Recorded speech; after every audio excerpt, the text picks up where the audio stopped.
All right, what's up? What's up? It's the MMA Analyst back again. I'm going to be busy, I think. I think it's going to be a busy situation for me on this YouTube channel, but it's all good. Yeah, I figured I'd go with the MMA Analyst, the new MMA Analyst. How long would I have to keep that for? I don't know. I'm on video 115, still the new MMA Analyst. People are confused, searching for the MMA Analyst, the new MMA Analyst. It's all good. It's the MMA Analyst. Happy to be here. All right, so check this out. Right now I'm going to break down the Affliction band card. Now this is going to be a part of my installment, what I consider to be the best July in the history of MMA. And this is going to be my band Affliction segment, okay? I've been anticipating this ever since they announced Fedor Emelianenko was going to be taking on Tim the Maniac Sylvia. Ever since Tim, disappeared, jetted out of the UFC. Tim's making $800,000 to show up. $800,000. Now I know that's not a lot when it comes to like big time boxing events, but in MMA, biggest dude in the UFC, Chuck Liddell, makes $500,000 to show up. He gets some, win bonus, pay-per-view bonus, but just to show up, Tim's making more than Chuck Liddell? Damn, these guys are serious about their money. Fedor Emelianenko taking 1.5. He's going to walk in the ring, put on some gloves, and if he fainted, he would make $1.5 million. It's a good thing for MMA. It's a good sign for MMA. People are starting to make some good money. I'll get back to that later. I'm going to start right from the bottom up. I'm going to go through the whole card. Hopefully I can keep it a little spicy. I don't know how long it's going to be. If I ramble like this, it'll go on forever. So let's get right down to it. First fight, Justin Levens versus Ray Lizama. Justin Levens, he's 9-6. He's lost in the UFC. He's lost in the IFL. He won on some smaller cards, but he hasn't had a win in 3 years. He's on a 3-fight losing streak. What can I say? I don't know much about him. I think I know why. No disrespect. What I do know is that he wins by TKO and he loses by TKO, and it happens in the first round. There we go. He's fighting Ray Lizama. Now, Ray Lizama's 5-5. He's fought a little bit here, a little bit there, but most of his fights has been in King of the Cage.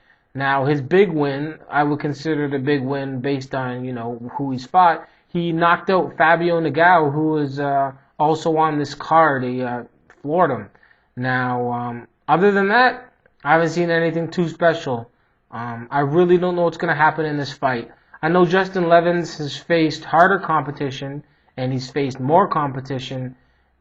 So based on that, I'm going to go Levens, TKO, first round, based on, skill level and experience in the ring or the octagon or wherever he's been fighting. Okay, second fight, we've got Mike Pyle versus JJ Ambrose, or maybe Ambrosi, I'm not sure. Mike Quicksand Pyle. Nicknames. Some people got to put more time into the nicknames. I know, it's a pile of quicksand, and when you step in it, you get caught, and you can't get out, and you feel trapped, and that's all right. But I don't know. It's better than Mike Doodoo Pyle or something. That wouldn't be good. Anyways, Mike Quicksand Pyle, he's a submission fighter with Extreme Couture. He's 16-5-1. He's got 13 submissions of his 16 wins. His last fight, a really nice triangle in Sengoku, another MMA organization I will be covering. Anyways, he's fought in Strikeforce, Elite XC. He's been all over the place. He's been in the IFL. Basically, he beats guys that he should beat, and he loses to guys that he can't hang with. He lost to Jake Shields. His fighting debut was against the young Quentin Rampage Jackson. That's a tough start. The guy's a good fighter. He's not top competition, but he's a good fighter. And he can beat all the lower tier guys and some of the mid-level guys. One of these lower tier guys that he'll be facing is JJ Ambrosi. Now, hey, he's 8-1, and he's a submission guy. But he hasn't really fought anybody yet. He did fight 6 times in 2007 and won them all. So, the dude does know something about about the game. Now, Mike Pyle is by far JJ's toughest competition, and Affliction is kind of like his introduction to the big time. I think it could be a little bit too much, not too fast, but definitely too much for Ambrosi. Now, I've got Pyle winning by submission. They're both grapplers, but Pyle's the more experienced grappler. He's the better grappler, and he'll probably win by submission after some ground and pound. I'm a jiu-jitsu guy myself, so I might like this fight. It's going to be on the undercard. The undercard's only going to be shown on the Fight Network, and I get the Fight Network, and I got the Fight Network, and I love the Fight Network. All right. Moving on, we've got Savant Young versus Mark Hominick. Savant Young, he is 9-6 with 4 submissions, 2 decisions. He's got 2 TKOs. He's got a win over Kendall Grove and Inouye, so,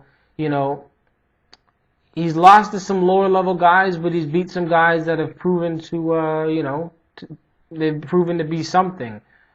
So we don't really know. This guy's still up in the air. Now, he does remain what I consider to be a lower tier guy, and he does need to string together some wins.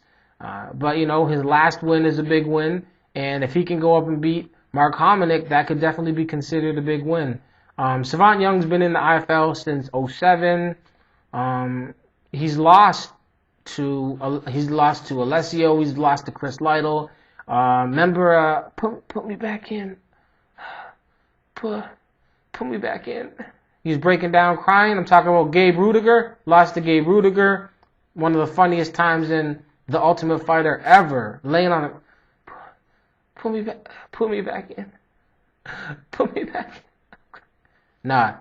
Anyways, no disrespect. It was funny. Everybody saw it. It was funny. Anyways, he lost to Jason Von Flue. He lost to Ryan Schultz. But yeah, with the win over Mark Hominick, he can pull something together. Maybe make it onto some other big cards. Anyways, fellow Canadian Mark Hominick. He's actually a teacher at Extreme Couture now, just about 10 minutes away from me. Anyways, Hominick is 13-7. He's got fights everywhere in the U.S. UFC, WEC, TKO. The dude's been fighting. Now, he's got some big wins and some big losses. He had some wins over George Gurgel. I'm going to plead the fifth on George Gurgel. No, I'm not. I'm not sure what's happening. I know he's real good boys with Rich Franklin, but you got to cut some people at some time. Dana White, handle your business, man. Handle your business. Anyways, he had a win over George Gurgel, and he had a win over Yves Edwards. A lot of people, there was some hype about Hominick back in the day, but then he goes and loses on undercards, on smaller events and stuff like that. So, this is a fight that Hominick needs to win. I think that's a fight he will win. I think it'll be TKO. Young's never been TKO'd, but I think it's going to be the first time. Hominick's all around the better fighter. He's fought more, and really, I think this is going to be a walk in the park for Hominick. Canada. Anyways. Now we're going to get to a little bit of the meat and potatoes of the event. Vitor Belfort versus Terry Martin. It's that's going to be a brawling fight. If you don't know who Vitor Belfort is, it's okay. You might be new to the sport. Do some history lessons. This guy, back in the day, he's tough as hell. Pride vet, UFC vet. He ran through dudes like a fullback, like a good fullback, just crushing the guy. Tank Abbott, a lot of people beat Tank Abbott, but he's one of them. Vanderlei Silva, Heath Herring, Randy Couture, Gilbert Ivell, and everybody must have heard Goldberg talk about the big cut on Marvin Eastman's his eyebrow, and he brings it up every time somebody gets cut. Anytime it's a cut that's even remotely big, he always brings it up. And Joe Rogan says, no, man, it's not as big as Marvin Eastman's cut. It's not that big. Last Saturday, he straight up said, Joe Rogan on live pay-per-view said that it was like a goat's vagina. Now That might be too much information, but regardless, Vitor Belfort is a beast. Now the problem is he's 4-5 since 2004. He's got a significant win over James Zikic over in Cage Rage, and he's actually the light heavyweight champion right now. But he needs to put together some fights over in the United States. He's looking to be a victorious stateside again, possibly looking to make his return. It's a good fight here. He's fighting Terry Martin. Terry Martin's a brawler. He throws punches. He's got power. He's basically made a living knocking people out, breaking people's jaws, and made a living getting knocked out. He's like a human highlight reel, whether it's on the good side or the bad side. He's cracking people's jaws in half, putting them out of commission for like a year. And then at the same time, James Irving threw the flying knee in the beginning of that second round. Just crazy stuff. But Terry Martin's 2-4 in his last 6 UFC fights. Maybe it's only 6 UFC fights, and I don't think it's going. He got dropped out of the UFC. I don't know. Vitor Belfort should be able to take him on. Terry Martin's been looking fat lately, looking like he's been training for competitive eating, not training for MMA, and that's what he needs to do. He needs to lose the chub. He needs to lose. He's supposed to flip tires. You're not supposed to have them around his waist. You know what I mean? It's going to be a good fight. I don't think it's going to be a long fight. Vitor Belfort, I think he's going to knock out Terry Martin. Period. It's going to be a nice fight. It's going to be a quick fight, I think. And, it's all good. Now, what I'm noticing about this event is seems like Affliction's doing a real good job of putting up styles against the same styles. You've got brawler versus brawler, submission versus submission, and here we go again. We've got BJJ guy, Antonio Rogério Nogueira. We all know who he is, Lil Nogueira, versus Edwin Deweese, 2 submission fighters. Antonio Rogério Nogueira, 13-3, twin brother of heavyweight champion Rodrigo Nogueira. He's one of the best light heavyweights not in the UFC. The guy's a beast. He's only got 3 losses. He lost to Vladimir Matyshenko a while ago. He lost to Shogun Rua, and he lost to Sokoju. It's not like you should be ashamed of any of those losses. He's got wins over Alistair Overeem, Dan Henderson, Sakuraba, Nakamura, Guy Mezger. He beat Overeem again. I mean, he's been handling his business for a while. He's in a great camp. He's the real deal. I really think this is going to be a walk in the park. They paired him up with a fellow grappler that's not on his level. And even with 34 wins, Edwin Deweese still hasn't beat anybody. And let's get on to Edwin Deweese. 34 wins, 11 losses, one no contest. He's got 27 wins by submission. I think this is just too big an opponent for Edwin Deweese. He's on a 3-fight losing streak, and like I said, even with 34 wins, he has 0 notable wins. He has lost to Joe Stevenson, Drew Fickett, Rich Franklin, Chris Lieben, Jorge Rivera, and Frank Trigg. It's going to be a nice little grappling situation. I think Antonio is going to take him down. I think he's going to punch him a little bit. And then I think he's going to submit him in the first round. It's going to be round 1. It's going to be decisive. And it's going to be quick. I say maybe within 4 minutes, Nogueira will be the victor. By the way, Vernon White was supposed to fight Nogueira, but found out dude was cheating, using I think it was diuretics, trying to doodle out the extra weight, cheating, and that's it. He's not fighting, but the dude's like 86 or something like that. No disrespect. I'm gonna say that a lot. I'm gonna make joke about somebody, and I'm gonna say no disrespect, because jokes, they're jokes. But I don't know. He's got grandkids somewhere that need their grandfather close, and he needs to be there. He was a good fighter. He might still be a good fighter, but can't cheat. It is just what it is. All right, moving on. We got Alexander Emelianenko versus Paul the Headhunter Buentello. I'm seeing a trend, like I said before. Both of these guys heavy hitters. It's a big puncher's fight. Alexander Emelianenko, 13 wins, 3 losses. Little brother, the greatest fighter in MMA history. That's what I say. Fedor Emelianenko, but this is about Alex. We'll get to Fedor later. His only losses have been to Fabricio Verdun, Josh Barnett, and Krokop.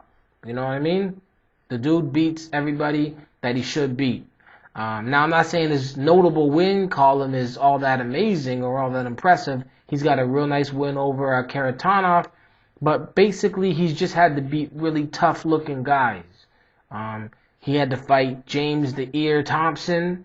He had to fight Eric Pele, Asuero Silva, Dan Babish. Tough guys where if you're walking down the street and you see these guys and they say something to you, you're not going to be smart-ass back. You'll be like, no problem, sir. Where do you want me to park your car? I'll take the time out of my day.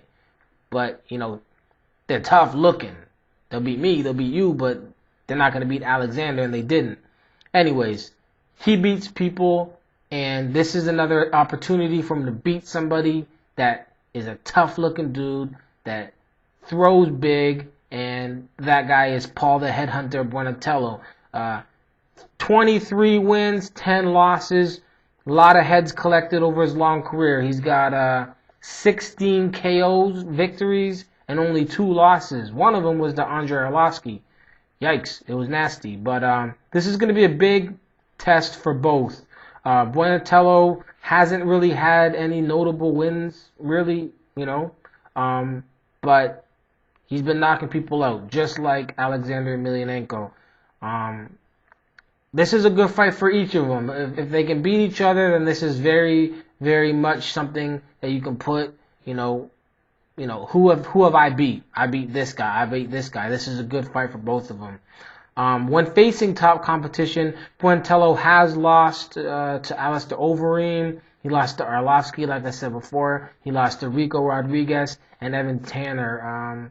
Those are the best guys he's fought, and those are the guys that he's lost to. So, you know, we'll see what happens here. My bet, I got Alexander Emelianenko winning by TKO. I don't think he can outright knock him out, but I definitely think that, you know, he'll put Buentello in a position where the ref's going to jump in and save him from the giant, tatted-up Russian ex-con.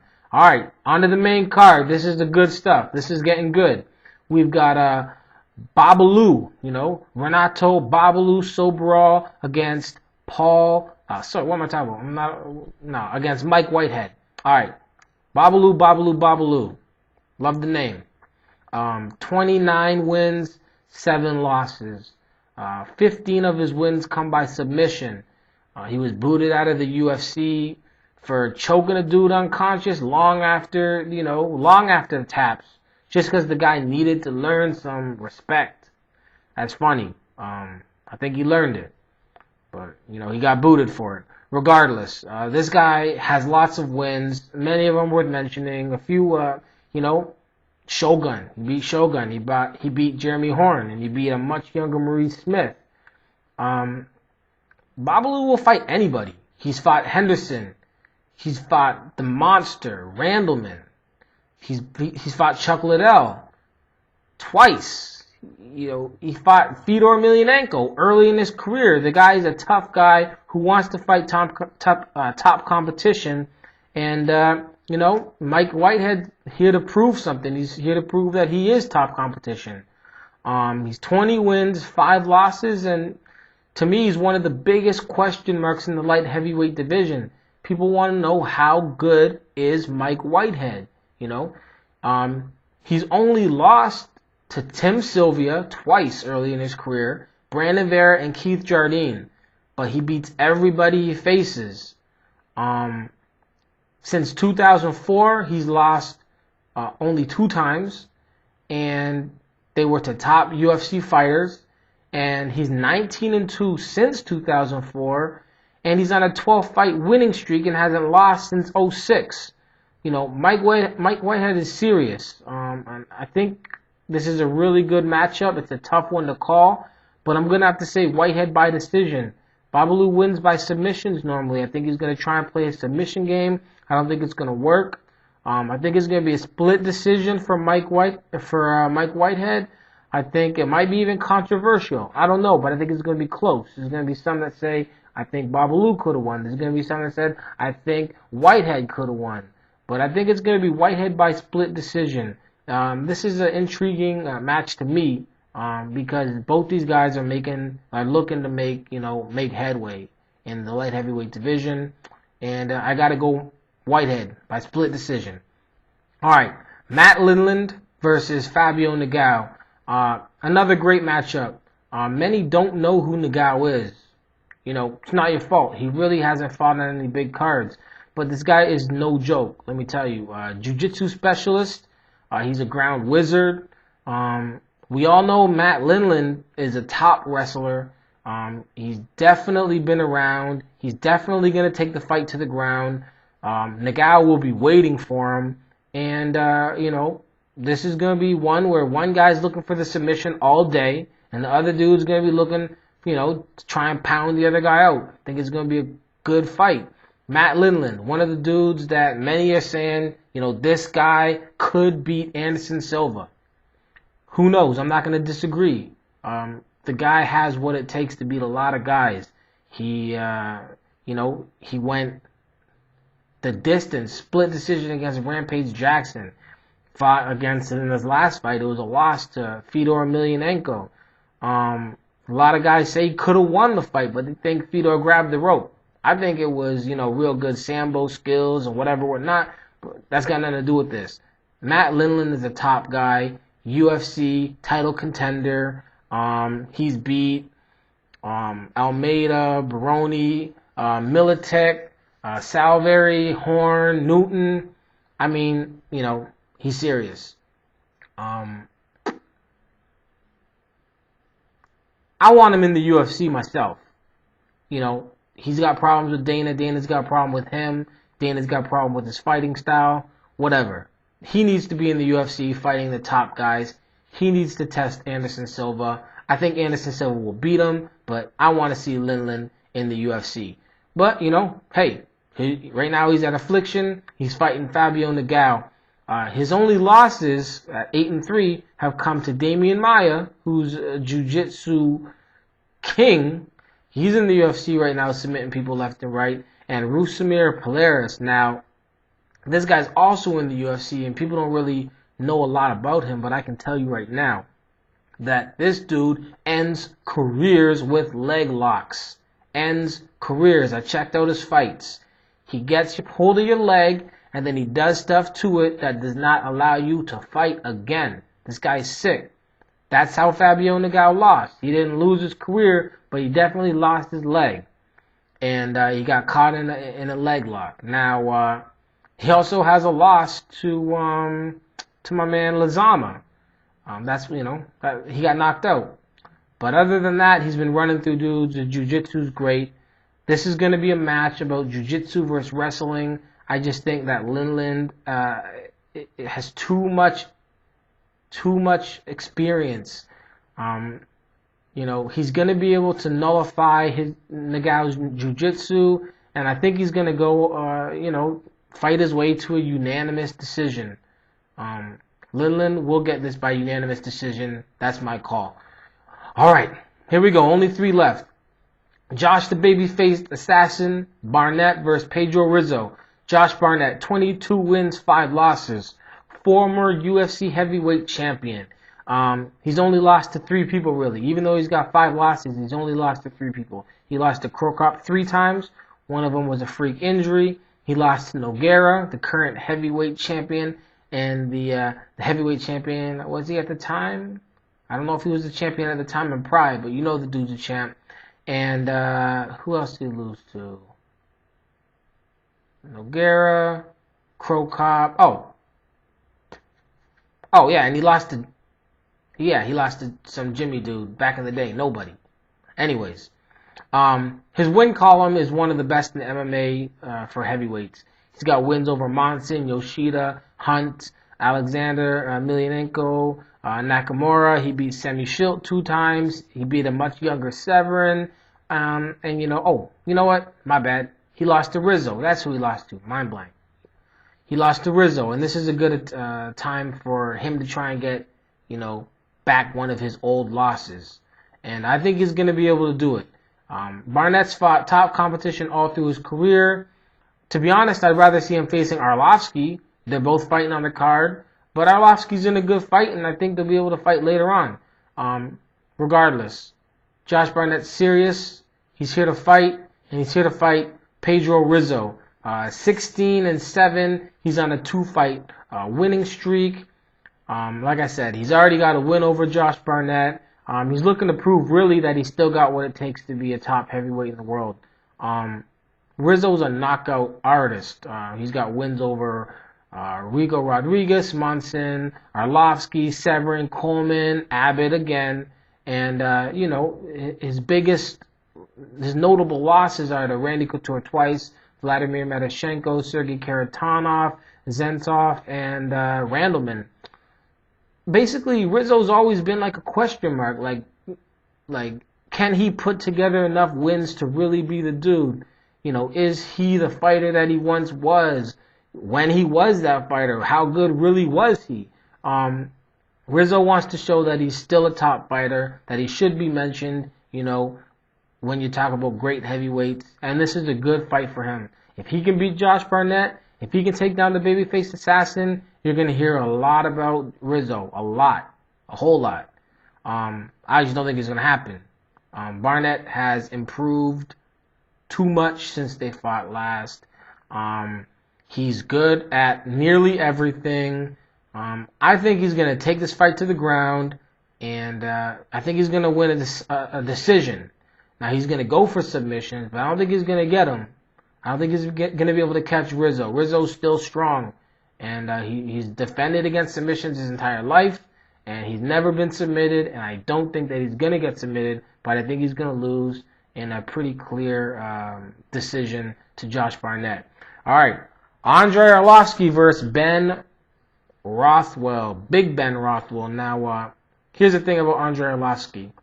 Lately, it's like he's been fighting either to not lose or he's been fighting scared or a combination of the two. Regardless, he's been fighting in a way that Dana White thought, we can drop this guy. Former heavyweight champion. Fans all over the place. They actually felt we can let this guy go because he's just not the commodity that he used to be. I don't know if he's right. I don't think he is. I think that Arlovsky's still the guy he used to be. He just, got to get over some tough times. With all this tough times talk, he's still on a 3-fight winning streak. He beat Fabricio Verdum. He fought and beat Jake O'Brien, who was undefeated at the time. I mean, Arlovsky's still the pit bull. He's still a knockout king. He's still got that uncanny ability to end fights in brutal fashion. He's still going to bring, people to the fight. I mean, people want to see Arlovsky fight. A lot of guys are going to be tuning in to Affliction Band because of Arlovsky, because of his name in the UFC, because of his excitement in the past, and I hope he goes back to that exciting fighting style. He's got big wins. He's got wins over Verdum, Buenatello, a win over Sylvia, Matyshenko, Zentov. I mean, he's got wins over a lot of guys. He's got a nasty KO loss in a really good fight against Tim Sylvia. And after that fight is when people say, things changed and he started to fight a little different. But I don't know, I hope he shows up. I hope he handles his business. And he's going to need to show up because he's not fighting Datsik, which he lost to. But Datsik is a funny story. If you haven't seen this, Datsik is the craziest. And when I say crazy, I don't mean skillful or talented like Vanderlei Silva crazy. I mean like lunatic, insane asylum. What are you doing here crazy? And it was in his opening, his debut. And he fought Datsik and he was toying this dude like a little baby. And all of a sudden just a punch from hell and just floored him. Anyways, he's not fighting Datsik on July 19th. He's fighting Ben Rothwell. Ben Rothwell is looking for his biggest win ever, by far. He's been running through guys in the IFL. He's 27-5. He's been taking names and he's been beating dudes down. His most notable losses were to Tim Sylvia back in 01 and Whitehead in 02. But since 05, he hasn't lost a match. This is a huge test, big test, and I don't know how he's gonna do. I'll talk about that later. One thing I do know is Rothwell, he's not going to fight. He's not going to sit back. If Arlovsky doesn't show up aggressive, Ben Rothwell is going to be aggressive. He's going to take the fight to Arlovsky. So Arlovsky is going to have to fight this fight regardless. And it's going to be more of a slugging type fight. That's good for Ben Rothwell, and it's bad for Ben Rothwell because I think when he makes Arlovsky fight, Arlovsky's going to fight. He's going to knock him out. I think there's going to be some feeling out process in round 1. I think they're going to, nobody wants to run out there and just start throwing punches like madmen. But I think they're going to feel each other out a little bit. Pause. And then they're going to get down. And I think by the time the second round comes around, early in the second round, I think Arlovsky's going to land that overhand right or whatever it is. And he's going to knock him out. Sparks are going to fly, and I think Big Ben's going to fall. All right, here we go. Wow. The return of the last emperor, the Russian experiment, facing top competition once again. I am more hyped about this fight than many fights that could even happen. I want Fedor Emelianenko to fight top competition. I've been hurting for it. I've been waiting for it, and it's back. And he's got a tough opponent in Tim the Maniac Sylvia. Again, Fedor Emelianenko, $1.5 million to step in the ring. Wow. Big money for MMA. The biggest by far. Tim Sylvia, $800,000 to step in the ring. That's awesome. I like to see this. I don't like to hear about fighters who've been fighting for 15 years, living in a rundown one-bedroom apartment, trying to, catch the bus. A lot of guys are doing this. You don't understand. A lot of guys that you think are making money because they're fighting all the time are not making the money that you think they're making. These guys are making good money. These guys are going to be able to, handle their business. I'm glad to see it. All right, we all know both these guys are top fighters. Both these guys are champions. Both these guys have beat very notable opponents. Fedor, he's beat the current UFC heavyweight champion twice. Tim's got 24 wins, only 4 losses. Arguably, Emelianenko is undefeated, and he's got 27 wins. I mean, people complain that he beats the freaks, but he does beat the freaks. People complain that he beats, the real tall guys or the real wide guys. But heck, he beats them. Most importantly, he beats the top guys. He's beat them all. Anybody he's had to face, he's beat them. Tim's a tough guy. He lost to Mir, got his arm broke, and was like, let me still fight. Don't stop the fight. We know that Fedor is a tough guy. We've seen him on noodle legs, punched in the jaw, dancing around like he didn't know what to do. But he knew what to do. He held on, took him down. Sick. We saw the Randleman suplex. I'm telling you, if that would have happened to 80% of fighters, it's definitely a fight-ending move, but it's possibly a career, maybe even a life-ending move. I don't know what's up with this dude, but he really is serious. This is a great fight. Enough with the semantics. I can't say I've never really been a Tim Sylvia fan, but I do recognize that he is dangerous to anybody he faces because he uses his height, he uses his size, he uses all of his strengths and his strong points, and he uses them to win the vast majority of the time. Now let's look at his strengths. Tim's big. He's real big. But he's not as big as Semi Schilt. He's definitely not as big as Hongman Choi. And he's about the same size as Alexander Emelianenko, who, so we know Fedor Emelianenko can fight, tall guys. Tim's strong.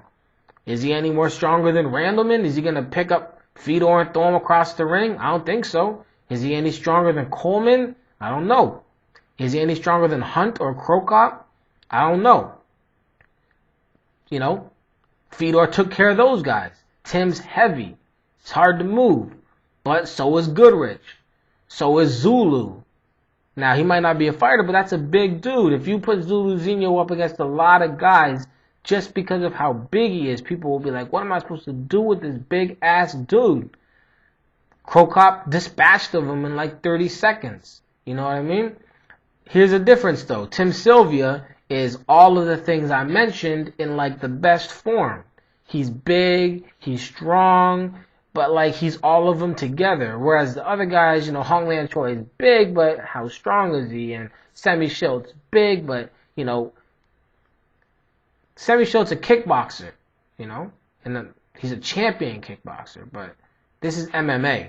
Tim Sylvia probably possesses the greatest threat to Fedor to date, besides Krokop in his prime when they fought, and besides Nogueira the first time they fought. Tim Sylvia's tall, he's big, he knows how to not get hit, he knows how to hit you, he knows a lot of stuff, but what he doesn't know is how to fight from the ground. And that's where I think Fedor is going to win this fight. I think he's going to take him down. I think he's going to throw that flurry of punches similar to when, he came in on Gary Goodrich. Hook, hook, hook, hook, body, head, body, head. I think he's going to throw that overhand and go for the takedown like the crazy takedown he did against Nogueira. When he gets to the ground, he's going to have that, I call it like the pit bull, because he just jumps forward. Accurate, nasty punches. And when he gets, and I think he will, and if he does, when he gets Tim Sylvia to the ground, it's over. He's going to be on top, and he's going to punch him until he's like, don't hit me, and puts that arm up, and he gets arm barred, or he's going to, the ref's going to have to jump in and save him. This is going to be a good fight. I honestly think it's going to be a quick fight. I think everything I just explained and everything I just described, I think that's going to happen within 4 minutes. They're going to go out, there's going to be a little bit of whatever, and then boom, he's going to explode. That's what Fedor is. He's explosive. He's explosive with punches. He's explosive with takedowns. He's explosive with ground and pound. He's explosive with submissions. This guy is like a bomb. Cheesy, but that's what it is. Fedor Emelianenko is explosive. Under 4 minutes, possibly, depending on when he decides to make his move, under 2 minutes. This sounds probably crazy to people. They think this might go a long time. I personally don't think it's going to go a long time. Once he gets him to the ground, I know Nogueira's ground game and Fedor's ground game aren't the same, but, Nogueira finished Tim Sylvia within 20 seconds of getting him to the ground. So to think that it could happen again, it's not that far-fetched. Awesome fight. Tim Sylvia is going to prove a lot, but Emelianenko is going to prove even more. Anyways, awesome fight. I can't wait. Now, just about the card in general, this is one of the best, in my opinion, one of the best heavyweight cards of all time. If you look at the Sherdog heavyweight rankings for the top 10, 5 of these guys are on the list. Arlovsky, Tim Sylvia, Barnett, Rothwell, and Fedor Emelianenko. You've got the number 1 guy, the number, 3 guy, the number 4 guy, the number 10 guy, the number 5 guy, the number 10 guy. These guys are all on the list. Some places even have Alexander Emelianenko. So on some sites, you've got 6 of the top 10 in the world all on the same card. That's a good card. That's going to be a good card. If these guys are successful at all, with the type of money that they're paying fighters, they'll be a threat to anybody. If you got a job and you make $20 an hour, right? And then somebody puts up shop down the street and they say, we're going to pay you $80 an hour, what kind of decision is that? Tim Sylvia, you make $150,000 a fight. We are going to pay you $800,000 a fight. What kind of decision is that? Right? If these guys are successful, the pay structure is going to change because the UFC is going to have to start paying out a little bit of that money that they're pocketing from their very successful events, and they're going to have to keep their fighters. And the only way they're going to be able to keep them is with money. The UFC is definitely the biggest show. I love the UFC. I watch the UFC. I'm going to keep watching the UFC. But I would like them to pay some of their fighters, like these top guys that are bringing in the money, a little bit more. I mean, I'm not Tito Ortiz running around acting like, these guys make peanuts. But if you consider the UFC makes, like net, $30 million per event, and they pay out to all of their fighters combined under $1 million on average an event, there's about $29 million made that's going somewhere. It's going somewhere. It's not going to the fighters, though. So, anyways, that's a whole different topic. This card could be, MMA world changing. It could be a one and done. They could come in, they could do an awesome show, they could lose tons of money, and then say, man, we don't like losing all this money. And then they quit.